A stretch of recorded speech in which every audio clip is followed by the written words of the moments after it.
Are you ready to take action to attain the lifestyle of your dreams? It's a great way to make a lot of money fast. Hey, what's going on, guys? Welcome back to the Clever Investor Show. I'm your host, Cody Sperber. Today we got one of my favorite human beings on planet Earth. This guy's an absolute rock star. Good friend of mine. I met him, when did I meet you? Probably 6-7 years ago. 6-7 years ago. Very interesting character for you today. One of the pioneers in the cannabis space. Grew one of the largest dispensaries in the country, Reef dispensaries. If you've ever been to Las Vegas, you've seen the massive, monstrous Reef building. Scaled that company, exited from that company, parlayed a massive exit into a bunch of other businesses. The guy's a phenomenal investor. One of my private lenders at one point, I reached out to him and we did some real estate deals together. The great Matt Morgan is with us here today. So Matt, welcome to the Clever Investor Show. This show's all about raw conversations. Oh man, guess I'll take the condom off. Making money, having fun, talking a little smack about entrepreneurship, but also like some things that maybe you do to make your money matter, how you think about investments. Let's kind of go back to, so I want everybody a quick chance to get to know you. The reason I say you're interesting, you're very polarized. Like when I'm around you and we're like hanging out, like people are gravitating towards you. They're maybe like I've heard that before. You're somewhat mysterious, but also like very like you're approachable and you're really out there. So let's kind of go back to begin. You're from Montana. Yep. Been doing business for 17 years. Yeah. How in the heck did you get into the cannabis space? I was fumbling around. I knew that traditional education was not for me. So I, took my family and went to college for 10 days. I was like, look, I tried it, but I don't believe a word that any professor says, so I'm out of here. Fumbled around, was an electrician apprentice for 2 years.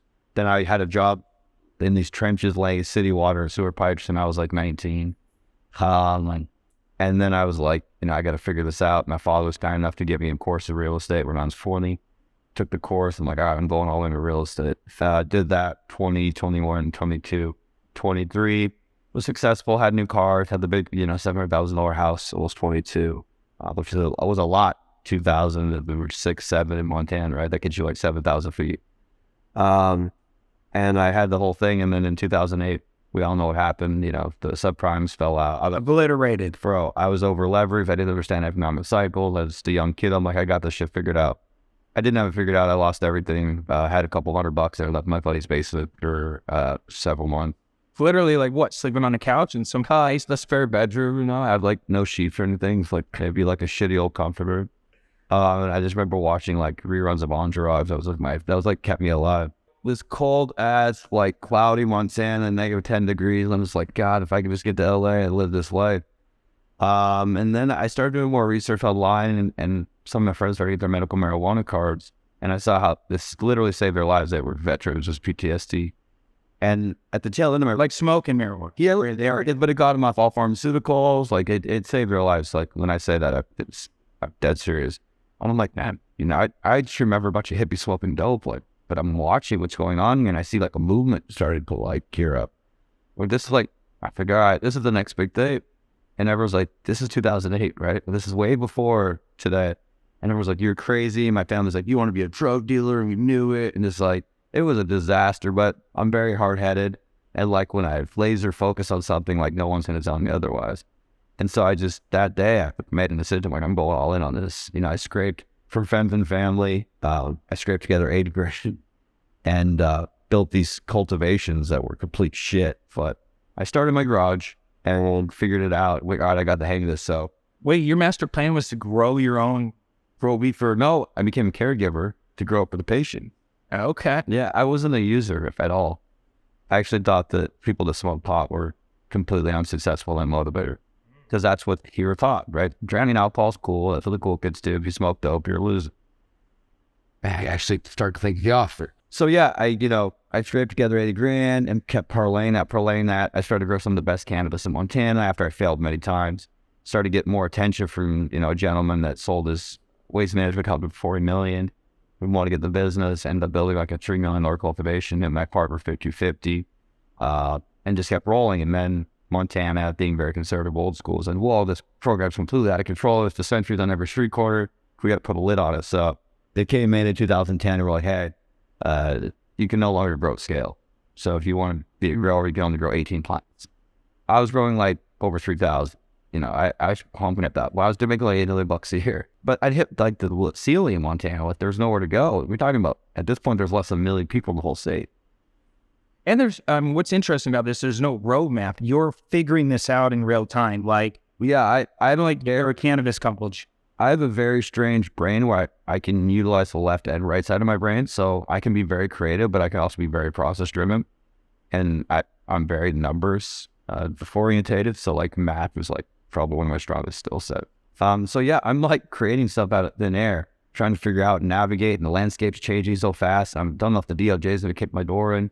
It does gotta be a weird feeling, like thinking you're skirting the legal line. You're literally like threading the needle. Yeah. And you know, I had 3 cultivations. One day I pulled up in the DOJ, it wasn't one of my cultivations. And he's like, you know, he was like, hey, you know, I know your family. You're a good kid. And he goes, I think you just went down the wrong path. I was like, I'll tell you what, I'm going to cut all these plants down. We're going to go back home to your family and figure out a different business. I cut all the plants down and just hit harder. Yeah. That was probably smart, but Yeah. you know what?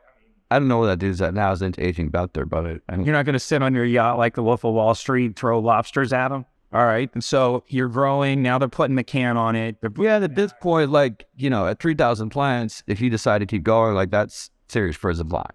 Yeah. At that point, like, listen, I don't mind towing the line, but when it comes to like getting 10, 15, 20 years in prison, like there's no amount of money to afford that for me. Yeah, one of our very first episode was with Wes Watson. Yeah, and I had 10 years in prison. And a lot of my questions were like, Afrail, could I last in prison? I cannot believe that I would do very well. And he's like, oh, I think you'd be okay. You would, because you're so smart and like you're methodical and like it's a big game, but it's that you're playing it. I also have a baby face and a nice ass, so I'm really worried you're gonna get in trouble. Come back, man. So, all right, now what? I had to shut the whole thing down. Just start from square one again. So I looked around the country. I'm like, all right. And I'd spent a lot of time in Arizona historically, and I liked it still. So I'm like, all right, here's the deal. I'm just going to pack up my Silverado. I'm going to drive it down to Arizona. Well, just the idea. I saved, you know, I burned a lot of chips, like trying to figure this whole thing out, but I still had like 50K or something like cash. So I took the 50K, dipped to Arizona, and opened a chain of hydroponic stores with another investor called Ugrow. And I started selling all the hydroponic equipment. So you moved to like the retail side of things. Yeah. Because we'll coach you on how you can grow. Exactly. And what it did is it gave me a platform to start like the network and throughout the cannabis community in Arizona. So I meet this guy, his dad's a decorated politician. I'm like, hey, I know how to grow pot. I know how to build cannabis companies. Let's put your dad, the decorating senator, on the applications that are coming out in the next 3 or 4 months. So that's what we did. Otherwise, they would never get me a license. I'm on some random kid from Montana, and I had no political juice. And so you grow something along, end up winning. And the dad went along with it. That's amazing. Yeah, incredible. Those are the type of politicians we want in office. Exactly. Understand. He won the I guess an upshoot award in Arizona. Because all these politicians were taking a bribe that we were. Are we allowed to say who it is? No, probably. All right. Well, we like that guy. You know, he's a good man. I think he got a pretty healthy buyout when it was all said and done. So bless his heart. So I'm building now. And now, before I felt like I did okay as an entrepreneur, but what I really started to realize is how important mentors and coaches were. And so, like, I would still to this day be like, no, I'm not. I would not do college again if you said, like, do it my life over. But I would find very powerful coaches and mentors that, like, railing up high school. And like they give you the playbook. They've done it. They've been there. So it's like you avoid all the pitfalls and you get a chance to redo what they did with mistakes.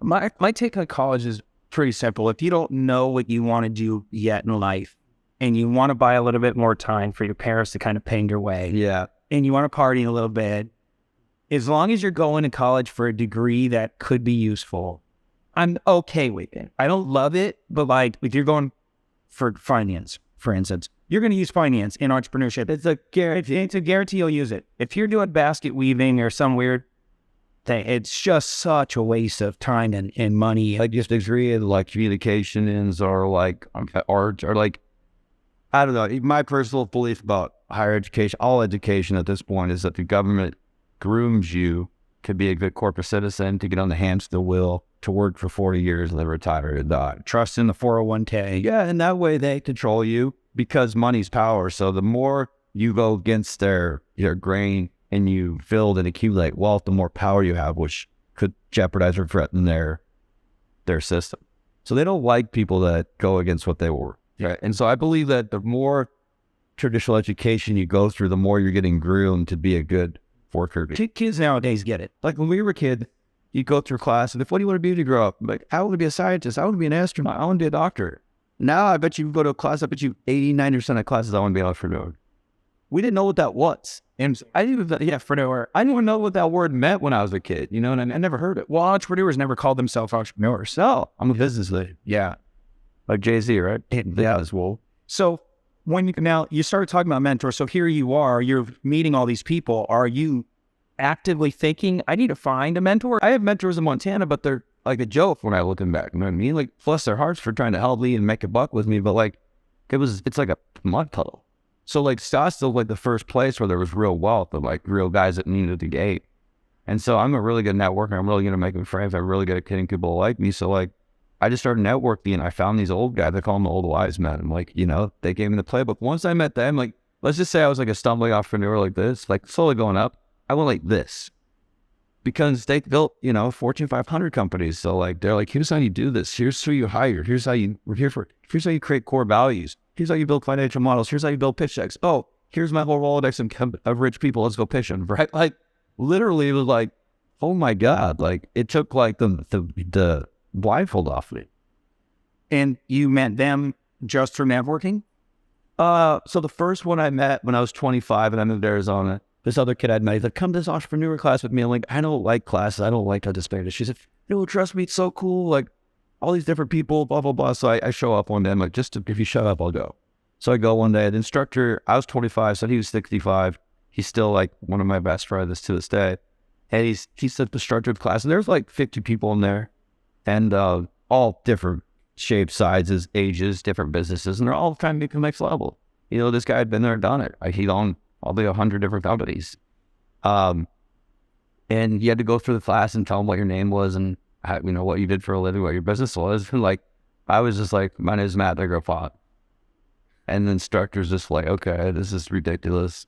So at the end of the class, they're like, hey, you, Mr. Pot. I'm like, yeah. He's like, come talk to me after class. She was driving me in trouble in fucking fictitious classy. Because I was like a class that I was school, I got trouble up. And so he's like, what do you mean you grow pot? I'm like, I have patients. I'm a caregiver. I have this warehouse and I grow medical cannabis for them. I sell it. He's like, I want to see it. I'm like, okay. So like 3 years later, I bring him up to his warehouse. I probably had like 5,000 square feet going. And I slide open these 2 garage doors. And there's full operation. And he's like, holy shit. And he's like, this is what I had in mind. So bro, from that day forward, like we were like attached to the hip. I was like his kid. And he saw the opportunity. He saw I was young. He saw, that I had humility. He saw that I was coachable. Most young entrepreneurs are coachable. And I'm like, listen, I don't know what I don't know. I don't come from a successful entrepreneurial family. Like, I'll do anything. I'll eat horse shit. Show me how to get to the next level. And he saw that and he recognized that. He's been around the block in 65 this sport. And so he just opened up the Rolodex and he's one of the most well-known people in Arizona. Like, in the 90s, I think he was the most eligible bachelor in there his whole time. Like, and they called him like the Hugh after Paradise Valley. And so like he became my rich dad port and became my rich dad. Yeah. And since I met him, it's just like, it's been an upward trajectory ever since from 25. All right, so he starts coaching you, right, and give you the Rolodex. It's like the Wizard of Oz behind the curtain, like whispering the shit. Yeah, everything he tells her, executing. I have at this point, like I've done door-to-door sales for real estate. I'm knocking on Fizbo's top. Them throwing water shit at me. So my skin is so thick at this point. I'll do anything.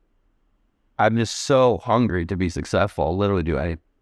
What would you say to somebody? And I'm not to take us too far off this story, but what would you say to somebody who is maybe floating a little bit right now in life where they don't have that drive and ambition because they haven't found their lane yet? You know what I'm saying? Like, there's so many young entrepreneurs that if you ask them, do you want to be successful? Yeah. Want to be a millionaire? Yeah. I want how bad do you want? So the 1%ers do what the other 99% won't do, right? So are you willing to, hear no 400 times? To have to get to a yes of 401. Are you willing to go meet up with strangers and have uncomfortable conversations? Are you willing to do things, go out on a limb. Are you willing to go out of your comfort zone every day?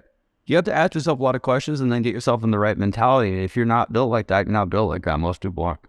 It's just that I think it's how bad you want something. Like, I grew up relatively poor, and I was like, I'll never live like this kid.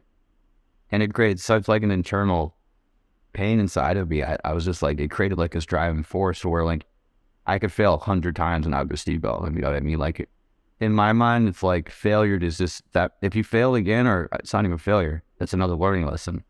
Each learning lesson is you're that much closer to their hit.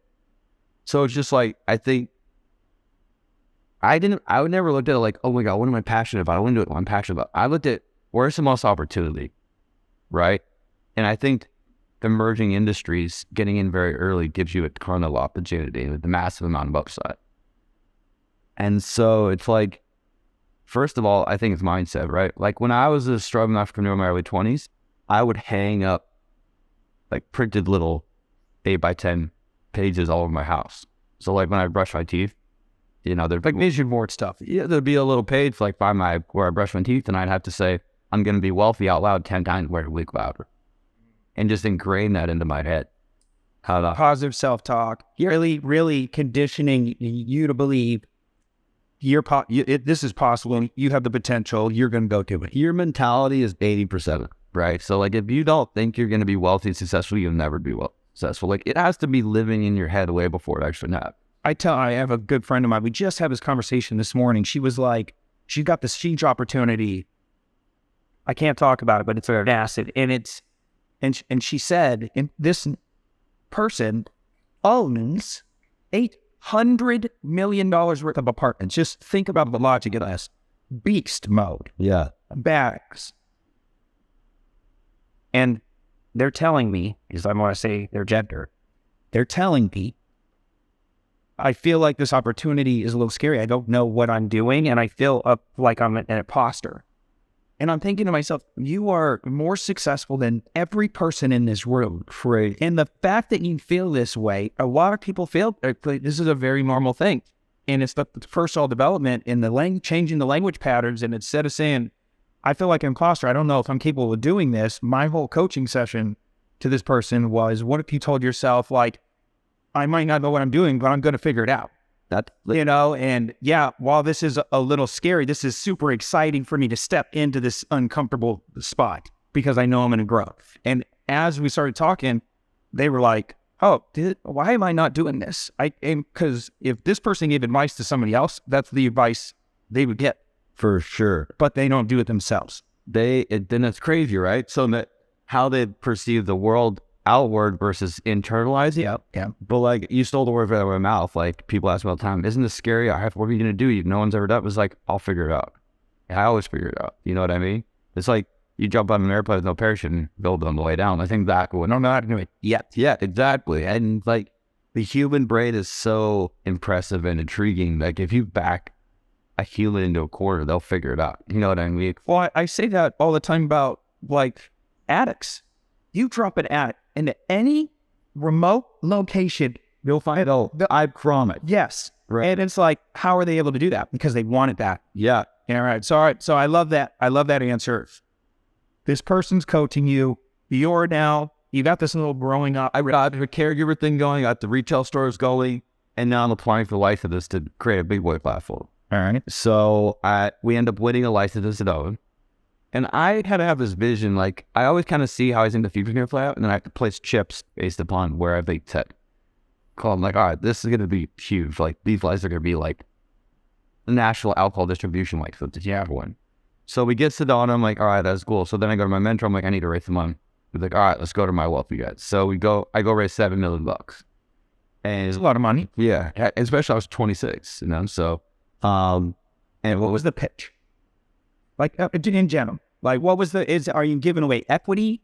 Are you raising debt? I think there was a combination of debt, equity, and rev share at that point, if I remember correctly. So you're kind of like, hey, we need to raise this money fast. I'm willing to create an irresistible offer that I know people, once they get it, they're getting paid on multiple levels. They know that this is emerging industry. And at this point, I'm still like, you know, figuring out as I go, right? Like, I wouldn't say I was an expert in business by any stretch of the imagination. But I took the money. I went and bought a license in downtown Phoenix. Bought it for $450,000 on terms, and I think fairly 2012. That's now worth $25 million. You wish you still had one of those. Oh my god! Oh man, I could have held like 40 licenses in Arizona, and they're worth 10 to 40 million flop. And they were peanut. But I kept buying more as it was going. So like I've held like 12 or 13 personally in my name in AV.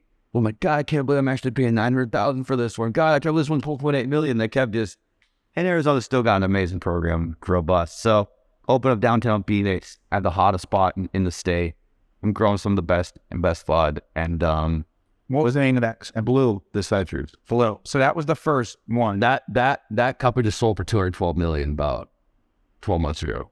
But I was no longer and so I ramped that up from zero. It was $7 million. Maybe I brought in another couple million along the way, but let's say under $10 million. I ramped that up from zero to $2 million in revenue a month in less than 18 months, and I had 120 employees. Then I started to get attention from a lot of big players, private equity, family offices, stuff like that. You've never had that many employees. Nope. So you're trying to figure out. I'm a 27-year-old CEO, like with 130 people, like that their life is in my head. So every day they bang through. And this is interesting for a lot of entrepreneurs watching this or listening to this. And I get asked this a lot, like, how do you know what to do? So as you're going through, are you building leadership squads?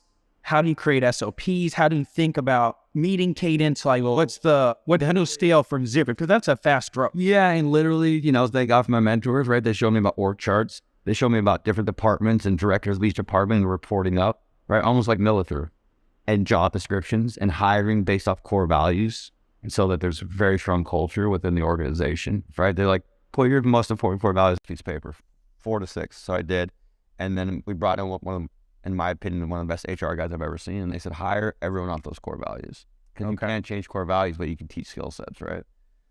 And so I started bringing... I think this is an important lesson for people because they feel like they got to go find and hire everybody. It's like you're one person away from freeing yourself from having to do that part of the business. 100%. You pay for the talent to handle the job and give them the instructions and the path to go do their job really well. If you hire somebody that sucks and you have to babysit them all the time, you're going to be a unhappy entrepreneur. You hire somebody, pay them really well, that's very talented, and say, here's our core values. Now go fill up our team full of talent. Right. That person is going to go bring those people to you. I love that. So you hire A people, you get A results. You hire C people, you get C results. It is what it is. I always sit in the meetings for important hires. I don't always say a lot, but I'm very observant. And that's just kind of my mantra is speak softly, but carry a big stick. And so I was obviously all my direct reports, I'm always involved in those interviews and some very key hires. But for the most part, as organizations grow, I'm out of that. Yeah. So you're scaling, you're now getting attention. Yeah, national attention. Yeah. I'm like, all right, I'm going to Nevada next, right? At this point, I got 2 stores in Tucson, I got 1 in Phoenix, I got 1 in Sedona, I got 30,000 feet pumping out product, full vertical. So I'm controlling from seed to consumer, which I like because then I'm not at the mercy of any other vendors or anything like that. I have a commercial kitchen, I'm creating our own concentrates, the whole thing. And as far as SOPs and stuff go, like you go to the expert of that department and you say, write down everything you do every day. And then you try to standardize that into a, basically standard operating procedure. And the nice thing about cannabis was it made me learn a full vertical from raw material to the consumer. So now I can apply that to any business, right? And like the learning lessons I learned in cannabis and having to create the companies from scratch with no playbook to go off of. It's not like I'm going to go do another shoe company, so let me just grab Nike's playbook and run with it. No one ever done this before, right? So I'm like taking little tidbits from tobacco and from pharma and from big alcohol. And then I'm stealing guys from Pepsi and Walt Disney and being like, listen, you don't know anything about pot, but you're really good at what you do. Let me show you about cannabis. It's just another cog, right? So I was not hiring within the space because bad actors in the space. So I'm bringing these white collar guys from these big corporations, Fortune 500 companies, and then teaching them about cannabis and how they can make a lot more money with me because there's so much more upside than their typical corporate job. So there's that. So end of 13, I'm pushing into Vegas. All the politicians are flying to Arizona to come tour my facilities and ask me questions. What do I like about the program? What would I do different? How can they alleviate more of the whole of our products running out to the streets, stuff like that. So I'm like the golden boy in Nevada at this point. So then I started getting attention from private equity guys, family offices. A big family office out of Palm Beach came in, like, hey, you're the exact kid we're looking for. Let us buy Bloom and let's partner and let's scale nationally. I'm like, all right, so. Hey, sorry for the interruption. I'm going to let you get right back to the episode. I just wanted to answer a question that I get all the time, which is, where do I go to network with other high-level, like-minded individuals? Where I go is the Avengers Real Estate Mastermind. It's an experiential mastermind. There's about 175 members. They're all super high level. They're all gunning. They're all gaining skills and capabilities. Networking is off the charts. We bring in the biggest celebrities, rent out the coolest venues. We have a ton of fun. The training is off the charts. And I'm always ahead of the curve because of the members inside the Avengers. We're all collaborating and helping each other out. So if you're looking to get plugged into something super fun that's going to really lift your business up in a major way, check out joinavengersmastermind.com and watch the video that's on there, read all the information, and see if getting plugged into a mastermind would be right for you. That's joinavengersmastermind.com. Completely erroneous of what they want to return. But they're like, we have him, like me, so like, F you guys. They wanted like 10x their money when it been a play for less than 2 years. So they weren't able to put together a deal? No. So what they did is they're like, big money gets what they want eventually, always. Yeah. So, and this is a deep 10-figure fam. They flew me back to Florida. We're like, we don't even care about but we know you have a attachment to it. It's your baby. So we try to make a deal. But if people are completely realistic, they want $70 million to go away. This business isn't working in the year that. I'm like, okay, I understand. They're like, so we don't care about Bloom. We just want you. How do we get you? I'm like, well, me an offer. And like, I'm sitting at a big conference table, attorneys, accountants, so they're like, all right. So they're like, we want to partner with you. We'll start a new company we'll capitalize the 100 or felt. I'm like 28 years old. Like, You're like, say that again? I'm like, I'm not for capital anymore. Yeah. And so I struck a deal. But that could, while that sounds nice, that's got to be a lot of internalization, struggling, like thinking like, okay, I'm on this like rocket ship, it got me here. Now there's this other person people court. Right. It's as exciting as it probably was hard on some level to make the call, or were you over the... I just had big visions, like I wanted to build an empire, and I felt like these guys had the jet fuel to like do anything. So you didn't see the path with the other kind. I felt the path would be a lot rockier, and I knew like there was only a certain window to really like supercharge cannabis companies before what we see famed happening, race to the bottom, consolidation, no liquidity, so on and so forth, art of oppression. And so I took the deal, took a small buyout on Bloom. Some New York boy came in on Bloom, and then they ran it up and exited for $212 billion worth. So that ended up working out. Yeah. So I took the 100, built out. I was very well capitalized at this point, so I can hire whoever I want. I'm bringing in CFO. I think my CFO came out of Coca-Cola. Bringing in pharma guys, like bringing in big hitters from other industries that kind of have a little bit of correlation to what cannabis drop is in junk. And ended up, buying some more licenses in Arizona, had a nice foothold there, ended up crushing it in Nevada, applied and got the 8 highest scores in the state for license. And the company was Reef dispensers, yeah. So I started building that in Q1 of 14. And from there till 2017, so about 3.5 years, I went from zero, just a concept, to 120 million in revenue, 40 million EBITDA, had almost 500 employees under management. Like I'd walk in the store to not even know who my employees were. Like it was growing so fast. I was number 140 as a 40 in cannabis in 2016. High Time said I was one of the most influential people in cannabis. Right around like Burner and Wiz and smoking dope with them all the time. It was so crazy. I like running around with all these like A-list rappers. Dan Bilzerian is one of my best friends. It was so like everything started happening so fast. Like when you go really fast in a car or a crowd truck and everything starts to like turn into a blur. Yeah. That's what my life was like. And it you know, everyone's like, I'm in all these magazines and like all these people from Montana are seeing all this. And it's just like, it was crazy like how fast it happened. You know what I mean? And like, Were you single during this time? yeah. Oh, yeah. We need to do whole podcasts. Yeah. Yeah. It was a bloodbath. I believe it. I mean, dude, Angus, Neil already, he and Dan Bilzerian were best friends. What does that tell you? We were like the two playboys in Vegas. Yeah. And so it was a disaster in a good way. And you have no kids running around? Well, no thing. Well, not that you know. Was gonna be some little kid running around one day. I'm surprised someone hasn't tried to say that off. You know, Well, that's okay. So now that's pop then. ripping, and I started to kind of get a little frictional with the family office, and so after about 6 months of fighting with them, I decided to resign and get bought out by them, and you know they end up plugging their son from Goldman Sachs and the CEO. So that's probably what they wanted for me to build this empire, and so they get up another toy. And so I you know, exited, shook hands, whatever, took my money, and then, you know, Dan's all over me. Bro, we got to do Cannabis Company. Come on. Like, this will be so fun. We'll go get a mansion in Bel Air, you know, Beverly Hills. We'll fly all over the world and blah, blah. So I'm like, all right, fine. So we become partners on a company, and then I come up with this name, Ignite. You know, the rest is history there. We moved to LA together, and that first shit just got out of hand. Like, because Dan, the perception of Dan was like he had more money than God. And so he was almost like a puppet master to the celebrities. Like, all these celebs are going to be like, bro, you're with Dan now? Like, damn, like, this is a good look. We were like, you made it, my boy. You know what I mean? Did you feel that way? I don't look at people on a pedestal. Like, I think that's why very well-known people like me a lot, because, like, I don't think they're just another human. If anything, they just have more issues than someone else.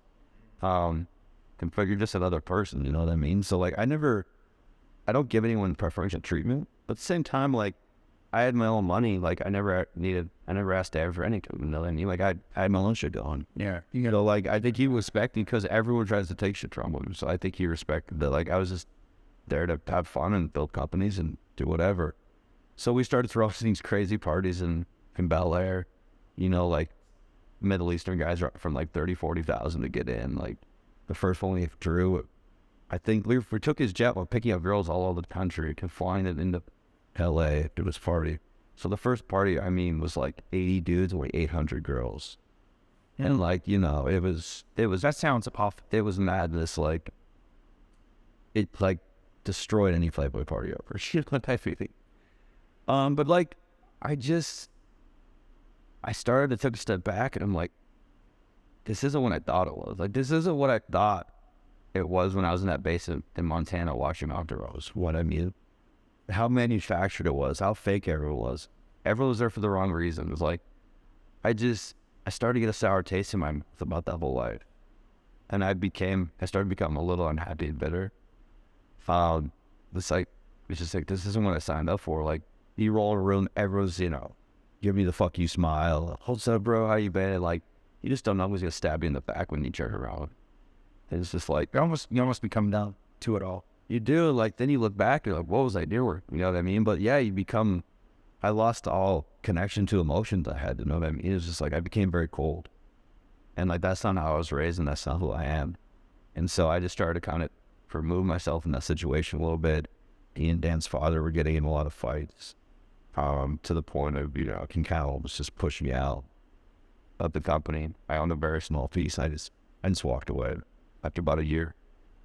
And You walked from it. yeah, you just said, you know what, it's not worth it. No, I mean, I didn't want to go through the headache, the nightmare.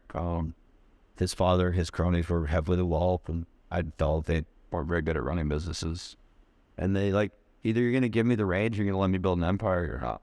But you're not going to use me in my face for leverage, because I'm very well known in the cannabis space, and not let me make high-level decisions about how to build this company. So after about a year of that, Whatever happened to Ignite? I think it's still Ripley United. I think they've kind of refocused, rebranded. I think they're doing a much different products like alcohols and nicotine products and stuff like that. I think they're doing very well. But I haven't talked to Dan in a long time, and it is what it is, you know. I always got love for the guy, wish him the best, but All right. So now, I mean, because you parlayed your cash in a bunch of different companies. Yeah, like cannabis got boring for me, right? And then like I didn't want to be known as a one-trick pony either. Like, oh, he's good at cannabis and nothing else. 'Cause, like, I'm a very branding and marketing driven, like, minded person, and so I knew like cannabis. Like a lot of investment bankers told me cannabis was the most challenging business they'd ever seen, just in general, because you're dealing with controlling the whole supply chain, which you can't do in other industries because it's considered monopolistic practice. If the cannabis is so infant that they haven't broken it up yet, like alcohol, you can't control it to consume. And so they're like, I heard a lot of really smart bankers, but this is the most challenging, difficult business I've ever seen. And so in my head, I'm like, damn, if I'm crushing it in this business, like, how hard can I crush it in a traditional business? And so I just took like some of the capital I made and started deploying in other businesses. And now I have like a nice portfolio of diversification. And I think that's very important moving forward because I don't think things look good. How do you feel about the economy right now? I'm very nervous. I don't see any high ground. I think there's going to be an economic meltdown at some point. I think they're going to have to revalue the world currencies. Our governmental system has created a Ponzi scheme. There's no way out. Like, we won't even be able to pay the debt on our national debt by 2031 or 2, I think. So the Ponzi scheme just keeps getting bigger and bigger until eventually it breaks. God forbid the 10-year treasury note runs. We won't be able to pay our debt now. And now, I don't know if you know anything about quantitative easing, but they're printing more money to buy their own bonds because no one else supposed to buy it. Like, if anyone did it, the government did, they'd be in prison for the rest of their life. So this doesn't end well no matter how you look at it, my opinion. They probably have to reprice gold, go back to some sort of gold standard at some point with additional currency. I don't know. I agree with everything you're saying, and it sounds like very scary to people. Yeah, right? Because it's like almost hopeless. It feels hopeless. It's like, okay, we're not really in a real estate crash. We're not in a niche crash. We're in a currency crash. We're in a stimulus crash. Yeah. I don't think our global GDP has really grown much in the last 15 years. I think cash has been getting injected into the systems, and that's what's been considered economic growth. Like, why are watches 10xing in value after you buy it? Why are used cars going up 20, 30, 40% as you're driving and appreciating assets? It's because there's so much liquidity in the system. And those little pieces of paper are becoming worth less and less, right? So, like, I'm a high-level macroeconomic guy, I guess you could say, and it doesn't look very promising to me. So what are you doing personally to prepare for the opportunity and the shit show that's potentially coming? Because I feel pretty strongly that as 2023 rolls out, they're finally going to start talking about the truth, and they've been hiding it for 2 years. Yeah. This administration has lied about everything, like right to their teeth, and they know they are. That's why they have a little smirk on their face when they say it. But it's not just our administration. Like, most of the world is on this global one world order type of thing, trying to get everyone aligned. I'm very heavily focused on cash flowing businesses that are necessities. So doing this oil resource company that supplies chemicals to big oil companies. I got my gym in downtown Miami. And tell me, in the Boxer, yeah. Yeah. So 30,000 square feet. We just expanded to 42,000 square feet right in downtown Miami, like 3 blocks from the Miami Heat Arena.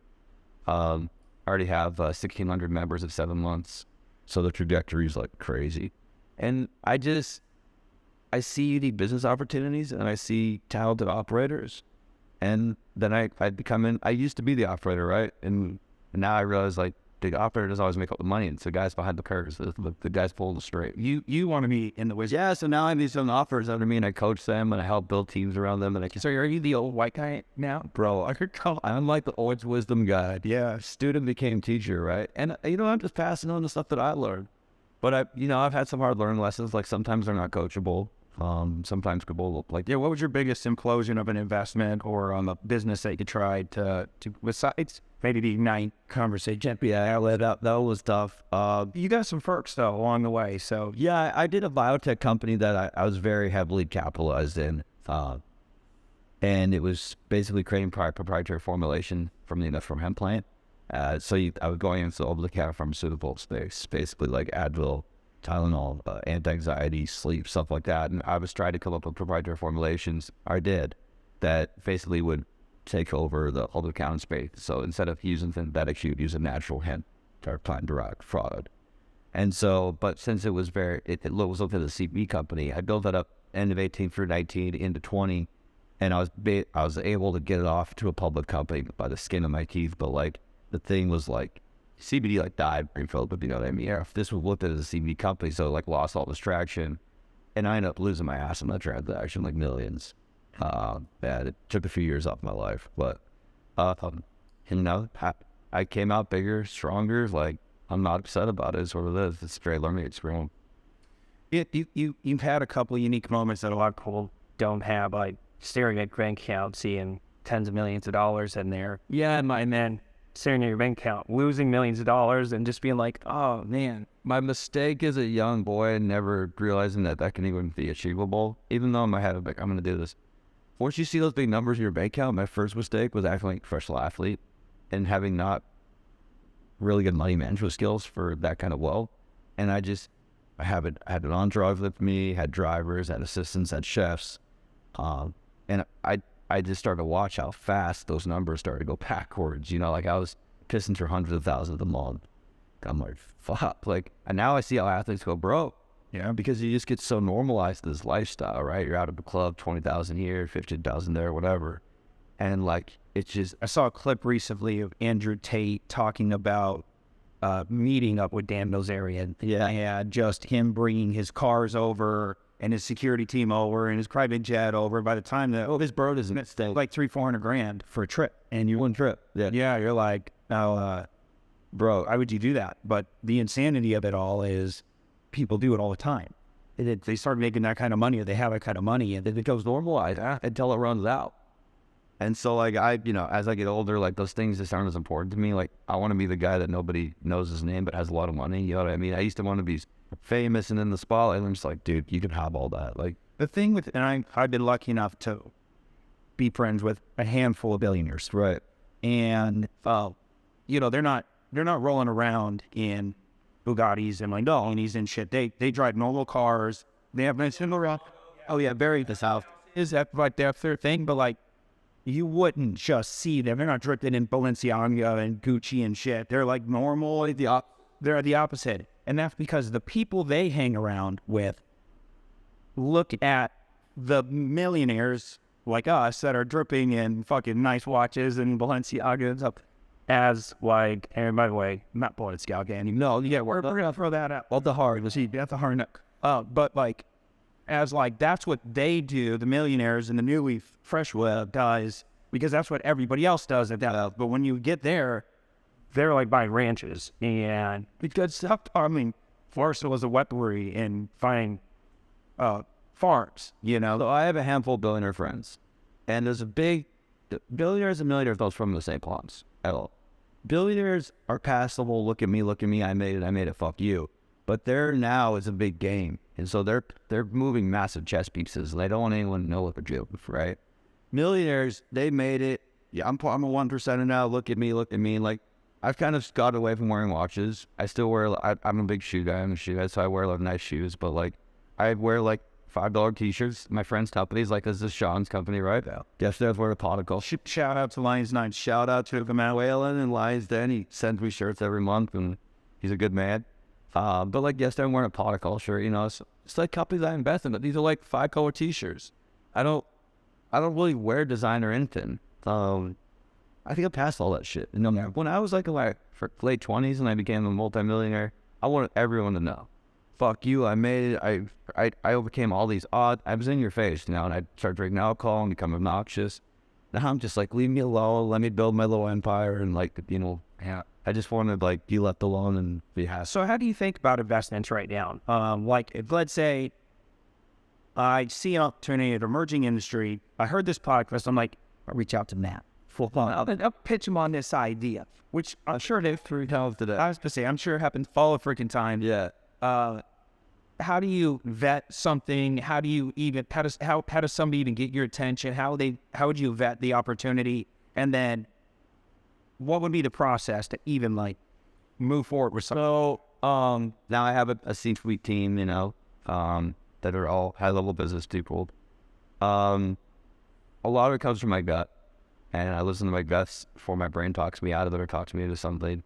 I do like to look at either emerging industries or a huge differentiator to a traditional industry where you can disrupt. I also look for the operator. Who's going to run this business? What's he look like? What do they smell like? How do they act? Are they coachable? Are they going to run? If I blow this thing up and they make $50 million, are they going to become a wild child where where they won't listen to me anymore? So I spend time with the operator. I ask them if they have a business plan or at least a pitch deck that show they actually thought through all the nuance of those pictures. So that's high level, and then I look at what the capitalization structure might look like, how much help they're going to need, how much bandwidth this is going to take from me. So I only have so many hours. And then if all those they check all those boxes, then I'll send it to my team. Like, I want all your guys' feedback on this business. And they're more like, I'm the guy that shows up as what kind of sell the meetings with my $5 t-shirt, my back was sad. Maybe I shaved, maybe I didn't. And either you can meet with me, I look like a bum, or you can't. Like, it's up to you. My life's not going to change either way. But I don't wear suits anymore. Like, I already did all that shit. So, but a lot of the guys that work for me are more corporate, more buttoned up. More like my CFO. He worked for Procter & Gamble for 35 years, so he got that pedigree corporate training. Where it's like, all right, here's the agenda for this call. Here's this. Like, here's your spreadsheets for this. Like, everything's very organized, very Excel. You know what I mean? And that's not me. I'm like a running gun cowboy. So like, I surround myself with people that copying up my weaknesses. And then if they give good feedback, like, yeah, I like this business for these reasons, or if they're like, no, I don't like this business, I take all that into account, and I make a high level assessment, look at the risk capital involved versus the potential upside, how big do I think I can grow this thing. And those are just some of the variables I look at, and then at the end, I make the final decision if I'm going to move forward or not, and if the team has to get behind it. Do you say yes or no to way more than you say yes to? Like, I used to be really bad at saying no, become so optimistic that I could see the silver lining in anything. I could turn this into this, I could do this. Well, you can't be a shiny object guy. Like, the guys that make the most money are extremely focused. And so as I'm getting older, gaining a little bit more wisdom, I'm saying no, like, 98% of the time. Yeah. But like, one of my boys comes to me, they have successful trackers, like, bro, let's partner, let's do this. I'm like, bro, you've already made money, do this, let's go. Chill, then we heatland. I'll bet on you again. Yeah. And like, sometimes they don't even want capital. It's like, dude, I just want to do business with you. All right, cool. It's more for fun. Yes. And so like, now I'm partnered in like 8 or 10 operating companies now. I have like 40, 50 like passive investments that we kind of oversee. And it's just, so stocks, real estate, crypto, businesses. You had to focus on one or two of those. Right now, I'm putting probably 75%, 80% of my books in cash flow and operating businesses, and only selling things that are absolute necessities, not wants. Like a luxury items, forget it. So now I'm for the big international cannabis play, right? A lot of the world's untapped in cannabis, so I could take my skill sets and go apply those in Europe and Asia. So you're looking around the U.S. landscape saying, this is the race to the bottom. I'm going international. You couldn't pitch. There's only one state left in the U.S. that's worth the wall, and that's Texas. A huge population, can be very limited, conservative. But other than that, I'm very focused on international. Europe's 850 million people, like first world countries. Like, I went there, I'm to Greece 3 weeks ago. I'm like, you're smoking this? I'm like, how much does this cost? So like, $6,500 a kilo. I'm like, I'll buy that in the States for under $500 a kilo right now. So it's just like, and dude, with my expertise in this space, like, this is like a sitting duck. So I just bought a license in Greece. Well, now I'm gonna start putting all the pieces together. That's how fast it happens. Yeah, like when you see a good opportunity, it's like, we're going to Greece. You have to be very decisive if you're a leader. Yeah, you can't waffle. And so I make decisions. So we got cash flowing businesses, stocks, crypto, or real estate. Pick one, go. Real estate, just because I think crypto will have, I believe in crypto's technology 100%. That's why I'm still invested in so many crypto companies, but it's got a long road ahead. Like what we're probably seeing now is like the 2000 collapse of .coms. You need another 5 to 10 years of building to really see what these companies can do to change the world. So I'm long game, huge on crypto and blockchain technology. The stocks and stuff, I backed up like from all the stocks that I'm invested in, just in like with my wealth as a manager. But like I did a lot of private placements and stuff, so I'm stuck in those no matter what. So I'm just sitting on those because I can't do anything. But as far as like liquidatable stocks, I'm out. Like I don't even want to know what's gonna happen. I'll come back. I like that you said real estate. Yeah, that's good. Well, it's just more real estate deals. Even if you go upside down to real estate, like it's coming back. They're not making any more land. Like it's future proof. It's a scarce and the population is going to keep growing. So like real estate's like a guarantee. And like almost every successful person I know has a real estate portfolio. You know what I mean? But if you can do like, you can get especially commercial. I would be sitting on cash right now personally. Like I think sitting on a war chest of capital is very smart right now. So you can take advantage of the deals When they come. Yeah. I don't think you've seen anything close to the bottom yet, in my opinion. Yeah, for sure. I think we saw a little indicator of the summer, it's I hate to be a pessimist. I'm just I look at the data and I'm a realist. No, the reality is the tsunami is coming to run everybody over. If you're listening to this or watching this right now, this is the time to get prepared. This is the time to increase your energy, your enthusiasm, your skill sets, your capabilities. Raise your enthusiasm.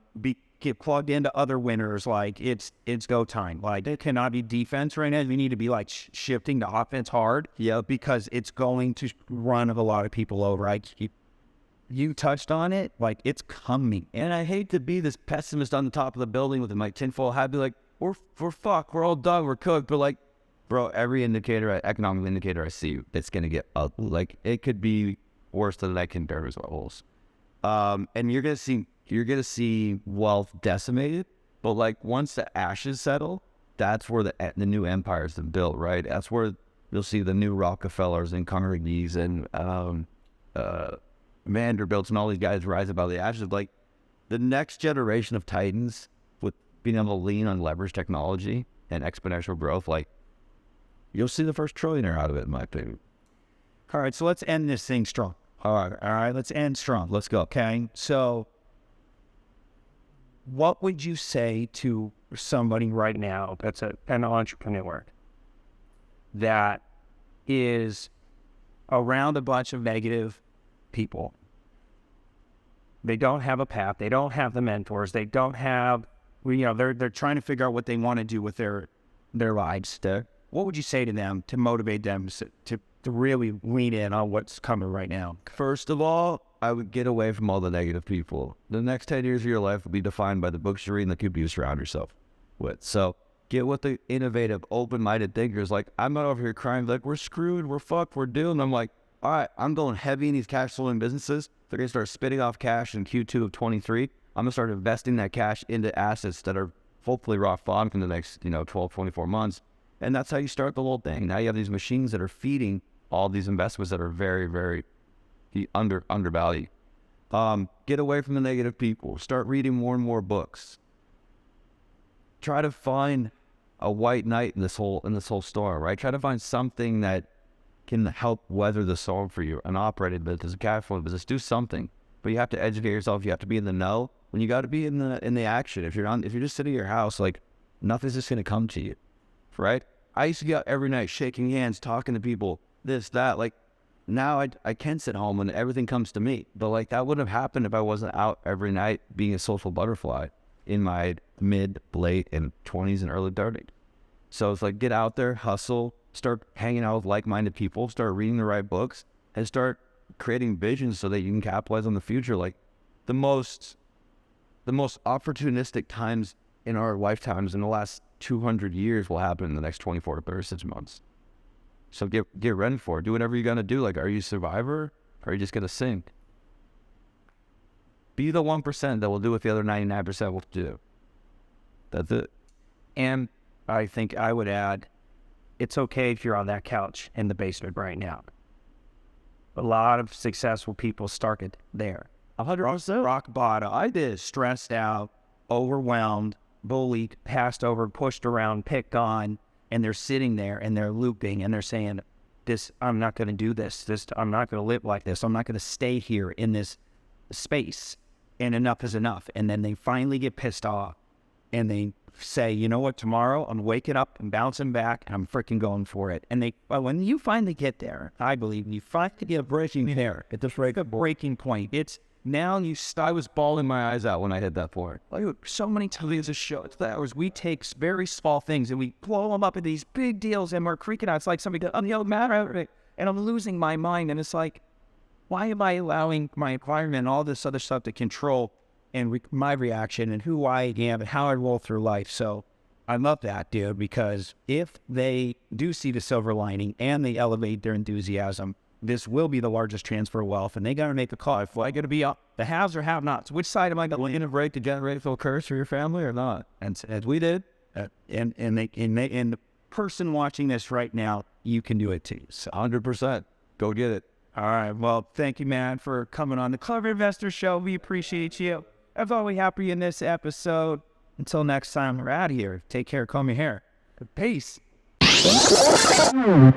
Hey, thanks for being a subscriber of the Clever Investor Show. As a thank you gift, we wanted to give you something that we know is going to help you get started as a creative real estate investor. It's our Real Estate Success Kit, and it's completely free. Just go to www.reisuccesskit.com to customize your kit, but essentially it's a collection of 15 training tools designed to help you get results quickly as a creative real estate investor. From systems to lead generation to finding cash buyers to creative ways to close deals and get paid. Your free REI Success Kit is just a few clicks away. Once again, the website's www.reisuccesskit.com.